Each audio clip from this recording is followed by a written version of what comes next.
Technician ভাইয়েরা সাবধান, দেখুন আমার কাছে ইলেকট্রিক চুলার কতগুলো সার্কিট আসছে রিপেয়ারের জন্য। আপনারা যারা নতুন সার্কিটগুলো কিনে এনে মার্কেট থেকে কাস্টমারের চুলায় সেটিং করে দেন, তারা সাবধান, কেনার সময় ভালো করে চেক করে দেখে নেবেন। যতগুলো সার্কিট দেখতে পারতেছেন সবগুলোই কিন্তু নতুন ইনটেক মাল।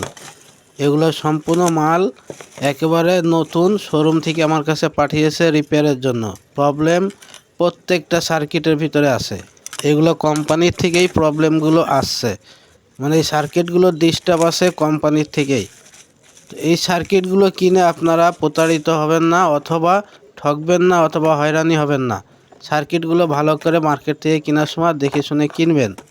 এই সার্কিটগুলোই কোম্পানির থেকেই ডিস্টার্ব। এই আইসির প্রোগ্রামিং প্রবলেম, অথবা কোনোটা সফটওয়্যারের প্রবলেম, কোনোটা পাওয়ারের প্রবলেম। এই সমস্ত সার্কিটগুলো কীভাবে রিপেয়ার করবেন আমি এই ভিডিওতে দেখাবো না। এই যে লং ভিডিও বানাবো, এই লং ভিডিওতে আপনারা দেখতে পারবেন কোন সার্কিটের কোন প্রবলেম, কি কারণে এই নতুন নতুন সার্কিটগুলো রিজেক্ট হয়ে গেছে। আমাদের চ্যানেলে সবসময় শিক্ষণীয় ভিডিও দেওয়া হয়, তাই চ্যানেলটি সাবস্ক্রাইব করে রাখুন, কাজে আসবে।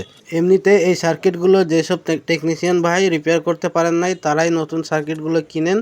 আর নতুন সার্কিট যদি ডিস্টার্ব বের হয়ে যায় তাহলে পড়বেন বিপদে, তাই সাবধান হয়ে যান, দেখে শুনে সার্কিটগুলো কিনেন। ভিডিওটা ভালো লাগলে লাইক দিয়ে শেয়ার করে দিবেন।